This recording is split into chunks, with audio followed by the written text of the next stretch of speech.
আপনি মানেন কি না মানেন, শুধু একমাত্র আহলে হাদিসদের কারণেই কিন্তু এই বাংলাদেশে এখন কিন্তু অনেকটাই, বলতে গেলে কি বলবো, অবিশ্বাস করার মতো কথা যে একমাত্র আহলে হাদিসদের কারণেই কিন্তু আমাদের বাংলাদেশে অনেকটাই ওয়াজ মাহফিলে ভণ্ডামি কমে গিয়েছে। আগে যেই ভাবে আপনার জাল হাদিসকে একদম সহি হাদিস ভাবে তারা কথা বলতো বানাইয়া, এরকম ভাবে বানাইতো যে এটাই সহি হাদিস, জাল হাদিসকে এরকম ভাবে তারা মিথ্যাচার করতো বলার বাইরে। শুধু একমাত্র আহলে হাদিসদের কারণে কিন্তু অনেকটাই কিন্তু আমাদের বাংলাদেশে আলেমরা সচেতন হয়েছে। জানি না আপনারা কি বলেন না বলেন, কিন্তু আমার যতটুকু ধারণা, যতটুকু আমার বিবেকে, মানে আমি বুঝতেছি যতটুকু, শুধু একমাত্র আহলে হাদিসদের কারণে কিন্তু অনেকটা ভণ্ডামি কমে গিয়েছে। কিন্তু দেখেন আপনারা, আগে কিন্তু প্রচুর পরিমাণ ভণ্ডামি চলতো, এখনো চলে, শুধু একমাত্র প্রতিবাদ করে কে? একমাত্র আহলে হাদিসরা প্রতিবাদ করতেছে।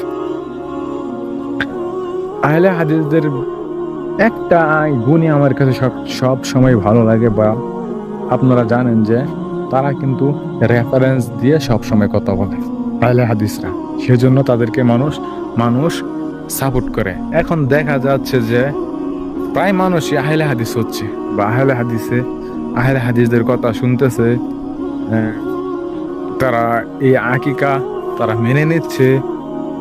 দেখেন, আপনারা এই যাচাই বাছাই করবেন, বিবেচনা করবেন। আমি বলতেছি না যে আপনাদেরকে আমি জুলুম করবো না কোনো বিষয়ে, কিন্তু এখন কিন্তু যেটা আমাদের সোশ্যাল মিডিয়ায় ভাইরাল হচ্ছে, আমরা সেগুলোর বিষয় নিয়ে কথা বলতেছি, যে এখন মানুষ কিন্তু আহলে হাদিস হচ্ছে। কারণ বাংলাদেশে আলেমগণ যারা আছে, এখন কিন্তু মোটামুটি প্রায় সবাই হক্কানি আলেম যারা আছে, তারা কিন্তু সবাই আহলে হাদিস আলেমদেরকে এবং সাপোর্ট করতেছে, তাদের কথাগুলো গুরুত্ব দিয়ে তাদের পক্ষে তারা আছে, আমি যেটা মনে করি। আর দেখা গেছে বাংলাদেশে তো ভণ্ডর আলেম অভাব নাই, বিশেষ করে হানাফি আলেমদের ভিতরে অনেক ভণ্ড আলেম আছে। হানাফির অনেক আলেম আছে, আমি তাদেরকে ভালোবাসি, হক্কানি আলেম যারা কুরআন এবং সহিহ হাদিস দিয়ে কথা বলে, তাদেরকে আমি ভালোবাসি।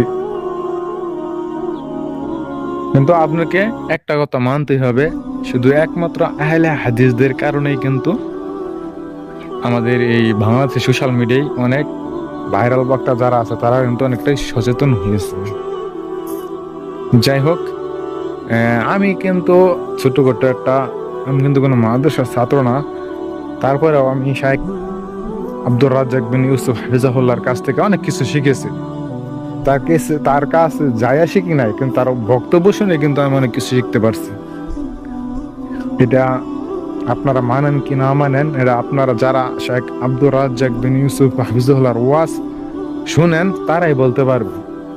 যারা শুনে তার কাছে কিন্তু অনেক শেখা যায়। কিন্তু একটা বিষয়, শেখ আব্দুর রাজ্জাক বিন ইউসুফ হাফিজাহুল্লাহর গ্রাম অঞ্চলে কোন মুরব্বীরা তার ওয়াজ মোবাইলে বাজাইতে পারে না।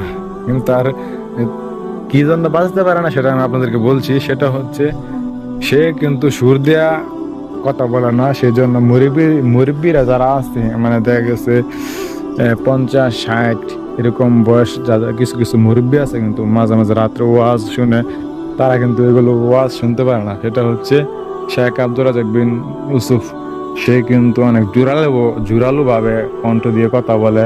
সে কিন্তু কিচ্ছা কাহিনী বলে না, সেটা তো আপনারা আগের থেকে জানেন। সেটা হচ্ছে, সে কিন্তু অনেক রাগী ভাব মনে নিয়ে সেইভাবে ওয়াজ করে। এই জন্য অনেক মুরব্বীরা তার ওয়াজ শুনে না। আবার যারা আমাদের মতন ইয়াং, তারা শেখ আব্দুর রাজ্জাক শেখ আব্দুর রাজ্জাককে বেশি ভালোবাসে। তার ওয়াজ শুনলে আমার শরীরে রক্ত গরম হয়ে যায়, আর অনেক কিছু শেখা যায়। আজ এ পর্যন্তই, আসসালামু আলাইকুম ওয়া রাহমাতুল্লাহি